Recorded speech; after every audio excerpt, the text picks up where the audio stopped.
Hola, ¿qué tal? ¿Cómo están, señoras, señores, amigos de TVO Televisión, Canal 31 en señal abierta y para la multiplataforma de TVO en las redes sociales, así como en el portal web www.tvopiura.com/TV online y para el aplicativo HD Play, que es una plataforma de canales nacionales e internacionales. Estamos en el canal 124. Bien, este es el programa político Pulso Regional que se emite en este medio de comunicación social y el día de hoy vamos a tener un grato momento de conversar con el doctor Ángel Delgado Silva. Él es un analista político. Vamos un poquito a conocer sobre la labor, sobre su currículum del doctor Ángel Delgado. Tiene estudios de maestría con mención en Derecho Constitucional en la Escuela Graduada de la Pontificia Universidad Católica del Perú. Llevó cursos de planeamiento estratégico de la empresa estatal en la Escuela de Administración de Negocios. Asimismo, estudios de maestría con mención en Derecho Internacional Económico en la Escuela de Graduado de la Universidad Católica del Perú, curso regional sobre análisis, es decir, tiene un amplio currículum el doctor Delgado, a quien hemos invitado para conversar sobre la coyuntura política actual. Bienvenido, doctor Delgado, mucho gusto y muchas gracias por estar en este programa y en este canal de televisión, compartiendo lo que para muchos peruanos nos está preocupando este gobierno. Bienvenido, muchas gracias.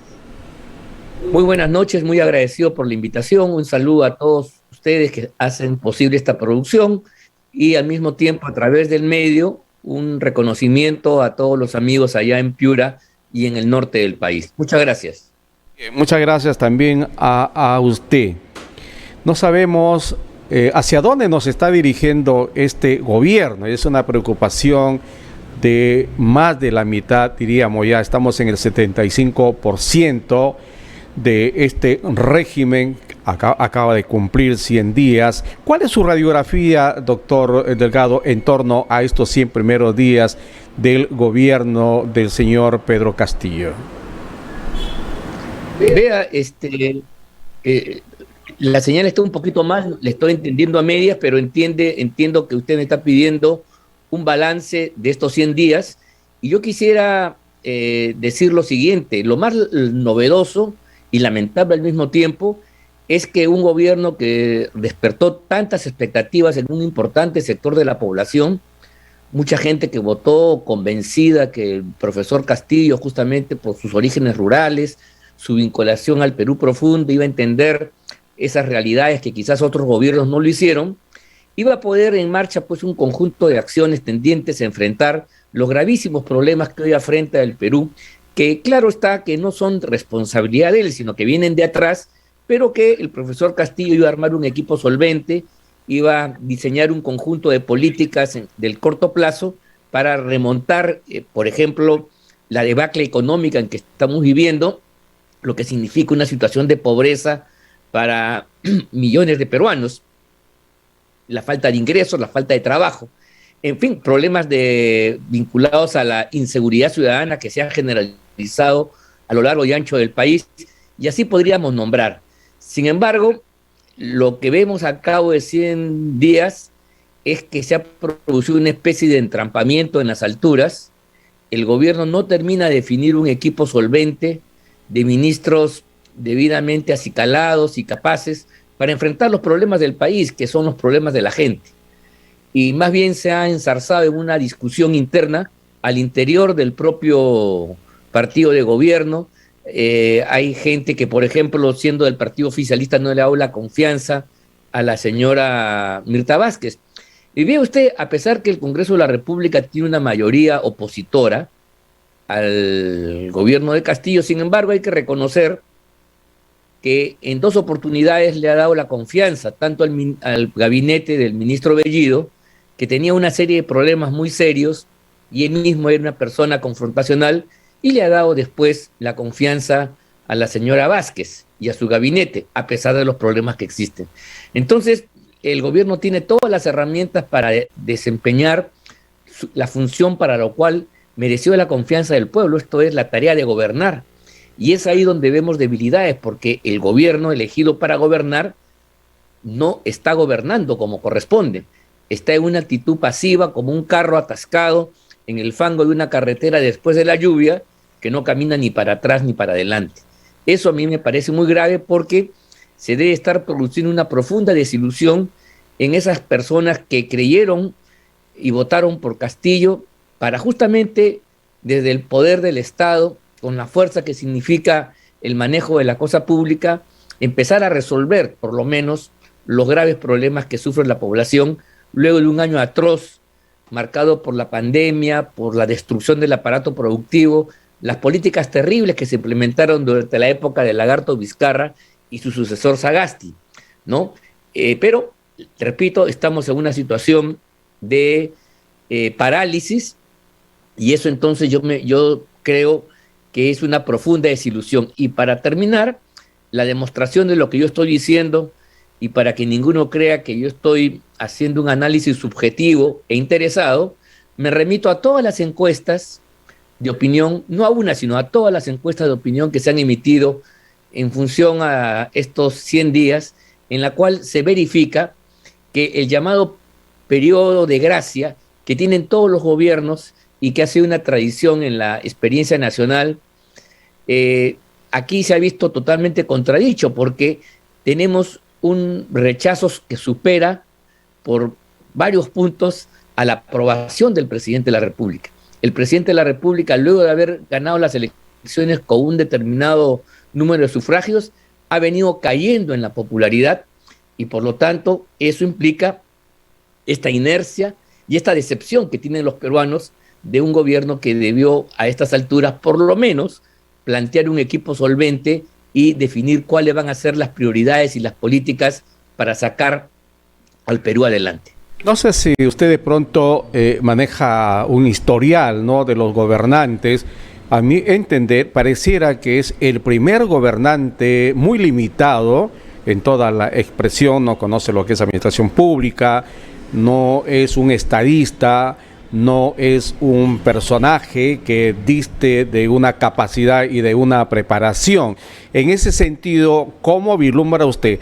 Le he escuchado decir de que este gobierno tiene las herramientas, pero nosotros no encontramos cuáles son las herramientas que hay que tenderle los puentes para que puedan hacer un buen gobierno. Ve usted, yo creo que efectivamente la explicación de ello está pues en las debilidades que tiene la candidatura del gobierno, del presidente Castillo en primer lugar y del gobierno en general, porque incluso las debilidades que él pudiera tener como gobernante se pueden suplir si es que él llama a personajes de reconocida capacidad, personajes expertos en los distintos campos de la actividad pública, afines, por cierto, a su política, para poder sacar adelante. Ve usted, el presidente de la República no tiene que ser un genio, no tiene que ser un personaje que está más allá pues de la dinámica de los peruanos, pero sí tiene que tener la capacidad para escoger gente buena, gente que sí tenga conocimientos técnicos, que tenga profesionalismo para enfrentar los distintos problemas. Y ahí es donde veo que está fallando, porque cada vez que escoge un ministro, un representante, ha habido realmente bochorno. Por ejemplo, quiero recordar a los amigos que nos escuchan cómo se puede elegir a un embajador para Venezuela, ¿no?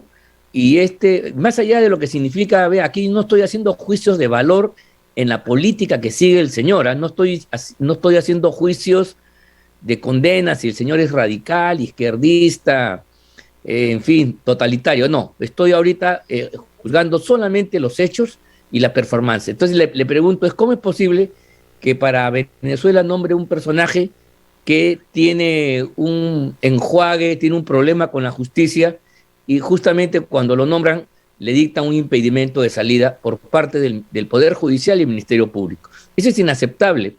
¿Cómo poner a ministros de Estado que han fungido hasta hace días nomás con ser abogados de una serie de dirigentes del partido de gobierno y generando una incompatibilidad manifiesta. Y por otro lado, cómo poner a ministros de Estado que han estado vinculados a una línea política que ha traído mucho dolor a todos los peruanos, como ha sido la experiencia terrorista. Es objetivo que hay personajes vinculados a Movadef y a Sendero Luminoso, que si bien Sendero Luminoso ya no está en un predicamento de lucha armada, de guerra contra el Estado, sin embargo hay una infiltración que debiéramos tener cuidado, y el presidente de la República debiera cuidar eso, sí, doctor, para que doctor Delgado, buscan, pues, que más adelante podamos lamentar, sobre todo en un asunto tan sensible como es la educación de los jóvenes y los niños del Perú, a los cuales hay que ofrecerle pues las mejores calidades, la mejor oferta educativa, y en ningún caso jugar pues con estas expectativas poniendo personajes que no son los más caracterizados. El ministro de Educación, por ejemplo, anunció que iban a reponer a reponer a todos aquellos maestros que habían sido desaprobados al momento de certificar su calidad ejecutiva. Claro, correcto. Los va a hacer ingresar a la educación pública, ve usted, no para que enseñen a los niños y los jóvenes de los lugares más ricos y poderosos del país, porque esa gente recurre pues a la educación privada. Sí, doctor, doctor Delgado, por favor. Encuentra una solución. ¿Me está escuchando? Fundamentalmente ve usted a los niños más pobres, aquellos que están en una situación de precariedad y pobreza, para los cuales la educación se puede convertir en un trampolín, en una pértiga, un resorte para salir adelante. Pero de todo esto, doctor Delgado, profesores que no son de calidad, eso es una verdadera estafa para la niñez peruana, compromete el futuro nacional. Permítame, por favor, también hacer algunas preguntas al respecto. Bueno, de todo esto ya se sabía. En el proceso electoral, tanto en la primera como en la segunda jornada electoral, se conocía que Perú Libre no tenía cuadros, no tenía equipo técnico, no tenía un plan programático de gobierno, inclusive cuando gana y es proclamado presidente de la República, no encontraba los elementos, digamos, para formar un gabinete. Y nadie esperó que Guido Bellido llegue a la PCM. Pero lamentable. Usted dice que hay profesionales, hay buenos políticos que muy bien pueden suceder para poder, digamos, complementar el trabajo que se necesita en el Perú. Pero ellos son de izquierda, algunos son de izquierda radical, ya lo dijo Cerrón, de que la derecha no puede gobernar con la izquierda. En consecuencia, ¿cómo es que personas que tienen mucha experiencia y un trajinar político y profesional puedan ingresar a pertenecer a un gabinete de Perú Libre? Yo lo veo bastante difícil, no sé usted cómo lo entiende. Bueno, tiene usted razón, quizás una de las explicaciones de por qué el presidente de la República no recluta a personajes de mayor nivel e idoneidad sea de que sus posturas radicales no solamente asustan a los mercados y a la economía del país disparando el precio del dólar y los productos básicos, sino también pues a gente que podría servir al país desde un puesto importante. Bueno, pues el presidente tiene que asumir esa responsabilidad y tiene que honrar el sentido del voto ciudadano que lo ungió como presidente de la República. Y repito, yo no le estoy pidiendo que renuncie a sus ideas, pero sí le estoy exigiendo que cumpla con las promesas de aquellos que votaron con la mayor ilusión y esperanza en que él iba a cambiar las cosas. Y eso no está sucediendo. Eso no está sucediendo.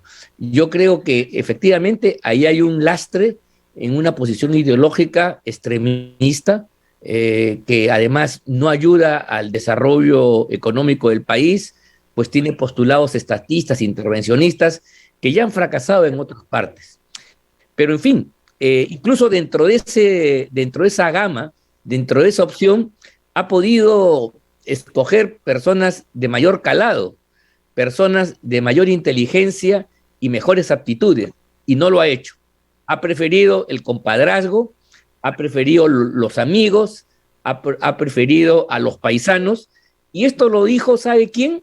Lo dijo el exministro de Relaciones Exteriores, Héctor Béjar, cuando después de ya de abandonar el cargo, comentando en un video que hemos tenido toda oportunidad de ver, decía que la gente que estaba llenando los puestos en Palacio de Gobierno y en las altas esferas del Estado eran personas que habían venido en la campaña y que habían hecho aportes a la misma y que no tenían mayores calidades, ni tampoco, dice Béjar, un compromiso profundo, ni siquiera con las ideas del propio presidente de la República. Entonces, mucho cuidado con lo que se está sembrando ahí. Y repito, eso lo está diciendo alguien de adentro que hasta ese momento había sido ministro de Estado. Entonces, es lo que usted y yo estamos percibiendo, una profunda debilidad, y estos 100 días, de veras que son 100 días para el olvido, no podemos, en fin, yo quisiera encontrar qué cosa.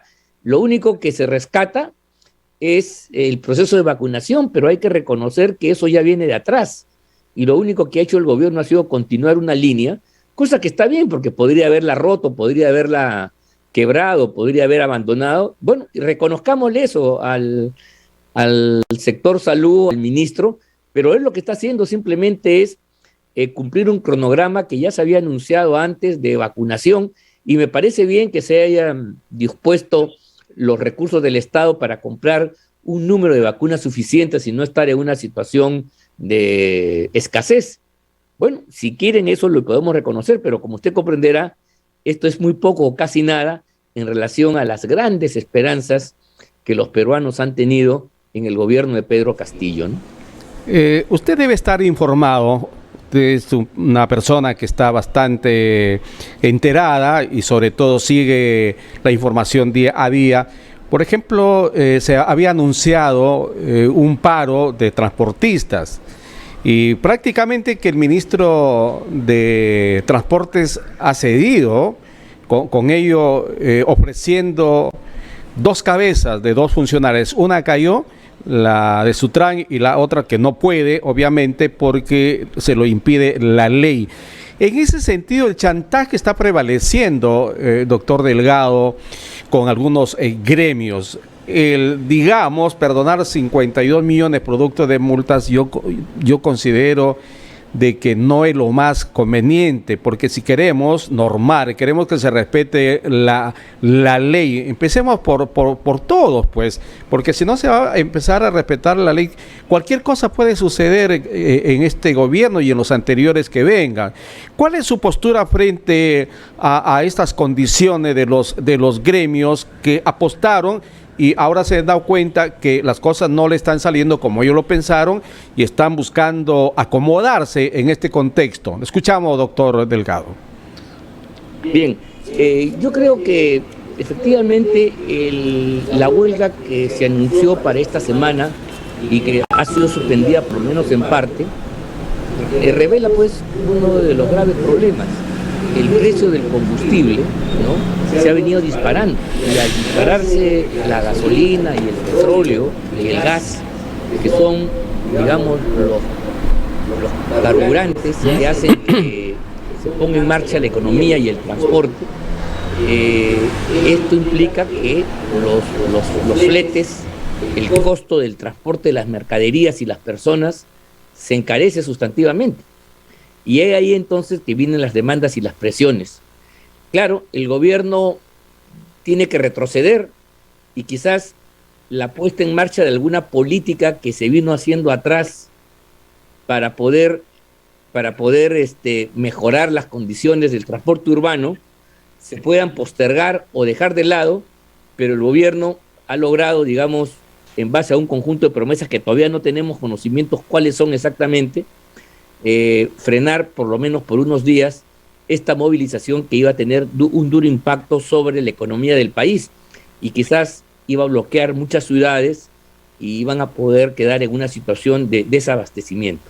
En fin, ahí hay problemas, pero los problemas van a ir creciendo porque ante la inercia gubernamental no es que las cosas no sucedan, los problemas no es que quedan ahí esperando que algún día el gobierno decida atacarlos y resolver, sino los problemas van a ir creciendo, se van a ir multiplicando como una enfermedad que infecta todo el cuerpo y claro, y cuando ya esto ha llegado a un grado muy general, muy extensivo, simplemente la solución se vuelve más dramática y al mismo tiempo más difícil.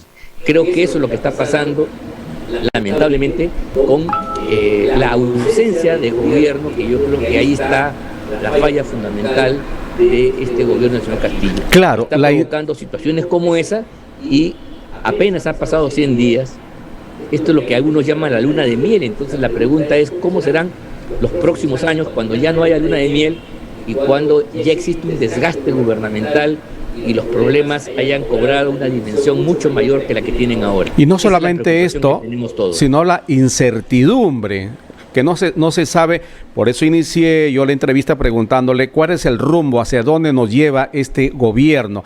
Mire que la calle se sigue calentando. Hay colectivos que se están manifestando, inclusive ahora los militares y policías en situación de retiro también están integrando parte de los colectivos, porque lo que se pide es la vacancia del presidente Castillo. El Congreso, por otra parte, está jugando también al gran bonetón. No sabemos si de pronto la calle, porque con esto del paro, la idea era llevarse un paro general indefinido hasta que caiga Castillo. No sé si usted ve desde otra óptica de que no es conveniente que se le vaque al presidente de la República. ¿Cómo considera usted, doctor Castillo? Doctor. Es una excelente pregunta, pero yo creo que hay que distinguir entre lo que son los deseos y las predicciones de los grupos políticos, de la gente que tiene opinión y puntos de vista interesados de la realidad. O sea, que haya gente que haya pretendido hacer de este paro del transporte una gran jornada de lucha democrática que pudiera poner en jaque al gobierno y eventualmente derrocarlo. Yo de veras te digo con toda sinceridad que, mire, yo soy una persona que adversa al actual gobierno. Yo no estoy con este gobierno. Yo creo que este es un peligro para la democracia. Creo que es un gobierno que tiene muchos problemas y podemos conversar sobre eso. Pero la verdad, tampoco yo me hago ilusiones por fuegos artificiales, ¿no? Y creo que esta lectura, quienes han querido ver en el paro de transporte un remedio de lo que sucedió en Chile en 1973, antes de la caída de Allende, yo creo que están un poco divagando, ilusionando, están viviendo un sueño de opio, de mi punto de vista. Y es claro, porque la gente que está parando no lo está haciendo por motivaciones políticas, yo quiero decirlo con toda claridad. Las movilizaciones en muchas partes del país por demandas económicas, por reivindicaciones, son porque hay un conjunto de asuntos que no están funcionando. A esa gente le interesa que, por ejemplo, se pueda poner freno al incremento de los costos del transporte, a la gasolina, al aceite, a los repuestos, en fin, ahí hay una demanda precisa y que el Estado colabore en eso. Esa gente no está pensando necesariamente en derrocar al gobierno. Lo que pasa es que si el gobierno no tiene capacidad de atender estas demandas que son realmente explicables, lo que va a suceder es que se va a generar un cuello de botella a nivel nacional y la situación va a explotar.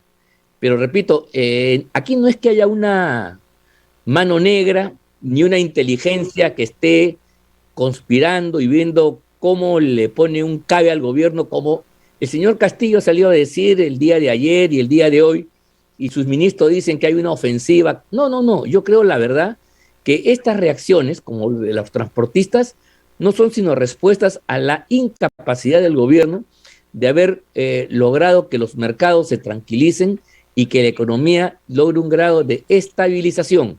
Eso es lo que no ha producido, al contrario, cada mensaje del presidente, cada dicho de algún ministro genera una tensión y genera un conjunto de problemas que hace que la economía se vuelva más inestable, se precarice y, en consecuencia, los problemas derivados de ella empiecen a multiplicarse cada vez más. Eso es mi opinión, repito, síntesis, antes que una mano negra o que una inteligencia como un gran hermano está buscando detrás de todo, yo creo que el gobierno está tropezando con las propias piedras que no puede, que ha levantado y que ahora le caen sobre sus propios pies. Claro, además de, yo agregaría, se dispara a los pies, se hacen autogoles. Pareciera de que Castillo maneja doble discurso. Por ejemplo, cuando él baja a las zonas andinas, Cajamarca, Cusco, Ayacucho, por ejemplo, ¿no? Tiene un discurso bastante pueblerino. Cuando él regresa a Lima, se ve obligado a contradecir lo que dijo en estas zonas andinas. Por eso yo digo, él maneja un doble discurso, un discurso para la gente del campo, los campesinos, y viene acá a la costa, a Lima, y tiene otro discurso, se desdice. Y en ese sentido perjudica, pues, al inversionista, ¿no? Este es un tema que se le tiene que al presidente aconsejar. No sé, usted ha sido jefe de gabinete de asesores, ¿no? En algunos gobiernos, en la PCM. Si a usted lo convocan o lo convocarían para asistir como asesor del presidente de la República, ¿cuál sería lo primero que usted le indicaría para que el presidente, antes de hablar, mejor reflexione y recapacite y no tenga pues que después verse envuelto en problemas? Vea usted, muy bien, yo quiero decir que en primer lugar es cierto pues que parece que nadie le ha dicho al presidente que ya ganó las elecciones y entonces ya no puede ser candidato. Ella no tiene que caminar por el país haciendo campaña, ni haciendo ofrecimientos, ni anuncios, ni buscando aplausos. Él ya es gobernante del país y entonces él tiene que relacionarse con la población de una manera distinta. Él tiene que hacerlo a través de instituciones, de personajes como son los ministros de Estado y a través del aparato del Estado empezar a dar soluciones en materia de salud, en materia de economía, en cuestión de los precios, en cuestión agrícola, qué sé yo. Eso tiene que empezar a hacer y no lo hace. Y por cierto, eso de tener discursos incendiarios en la pradera y discursos soterrados, hasta tímidos en la ciudad, revela pues una personalidad un poco extraña, un poquito esquizoide, porque no podemos manejarnos pues con esos discursos, porque cada cosa que dice el presidente de la República, a diferencia de lo que podemos decir nosotros dos, tiene pues una connotación y es un mensaje que va a causar un impacto determinado. Entonces el presidente de la República tiene que tener mucho, mucho, mucho cuidado con cada expresión que vierte, cada pensamiento que expresa, cada palabra que declara. ¿Por qué? Porque esa va a tener consecuencias políticas claras. Y bien, entonces, ¿qué cosa es lo que yo le aconsejaría? Usted me pregunta. Bueno, pues, que se deje de actuar de esa manera. Primero que termine de entender y comprenda que ya no es candidato y que él ha sido elegido para gobernar. Y el gobernante, una vez cerradas las urnas, representa a la nación. Eso es lo que dice el texto de la Constitución Política. El presidente de la República nos representa a todos los peruanos, incluso a los que no votamos por él. Y por lo tanto tiene que tener un comportamiento ecuménico, tiene que tener un mensaje universal, tiene que tener una vocación de abrazar a todos y buscar que la sociedad peruana, dentro de la pluralidad de intereses y posiciones que tiene, camine de modo unitario, repito, sin desmerecer ni ocultar las diferencias, pero tenga un curso de unidad hacia adelante. Eso es lo que él tiene que garantizar. Y para eso entonces el presidente tiene que empezar a gobernar. ¿Qué cosa es empezar a gobernar? En primer lugar, elegir equipos solventes de verdad. No puede ser que prime el compadrazgo, el paisanaje, los amigos del partido. No, tiene que poner personas adecuadas en cada uno de los sectores en que está organizado el Poder Ejecutivo. En segundo lugar, el presidente de la República tiene que tomar la iniciativa y con la fuerza de legitimidad que goza, debería ponerse al frente de algunas políticas públicas, como por ejemplo la seguridad ciudadana, que hoy es un escándalo, ¿verdad? Yo no sé cómo está en Piura, pero aquí en Lima y Callao todos los días matan gente, asaltan a muchas personas, la intranquilidad llega hasta los propios domicilios, usted va a un restaurante, lo pueden asaltar, la gente tiene miedo cuando sus hijos salen a una reunión, cuando regresan de noche, porque pueden ser víctimas de un conjunto de malhechores. Bueno, pues esa situación que se ha agravado después de la crisis, la pandemia y lo demás, el presidente debería encabezar una cruzada nacional para erradicar la criminalidad, no solamente poniendo por delante a la Policía Nacional y al Ministerio del Interior, al Ministerio de Justicia, a la Fiscalía, sino también jalando incluso a las municipalidades que son responsables de las políticas de seguridad ciudadana.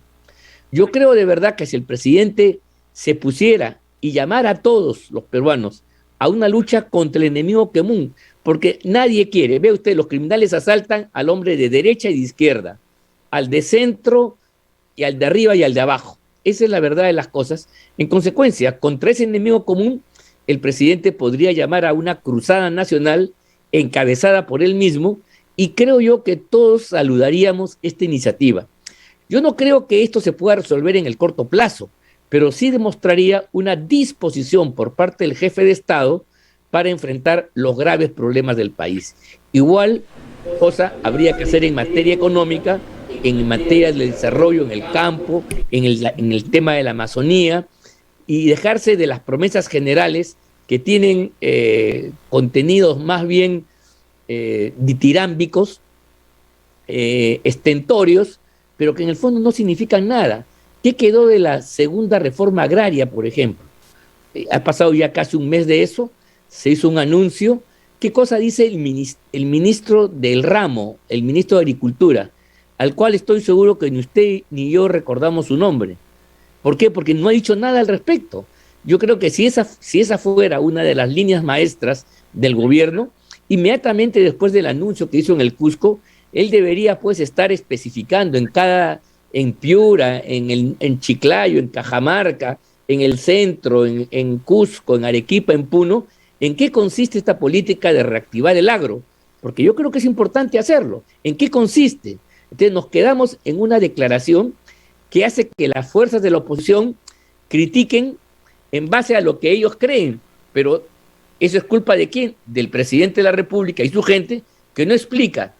Si explicara en qué consiste una segunda reforma agraria, de repente mucha más gente podría estar tranquila y entender de qué se trata. Pero lanzado así, de modo ditirámbico, con fuegos artificiales, provoca más reacción que una voluntad de comprensión y apoyo. Correcto. Bien, doctor Ángel Delgado Silva, muchas gracias. Pues lo estaremos convocando en otra oportunidad para continuar escuchándolo. Muy interesante lo que versa y el análisis que hace. Muchísimas gracias, doctor, una vez más. Muchas gracias a usted. Nuevamente mi saludo y agradecimiento a todos ustedes en el canal y por supuesto un gran abrazo a los amigos en Piura que nos están escuchando. Muchas gracias. Muy amable. Hemos conversado con el doctor Ángel Delgado Silva. Bien, vamos a la pausa comercial y regresamos con otra importante entrevista aquí en TVO Canal 31. Drop it.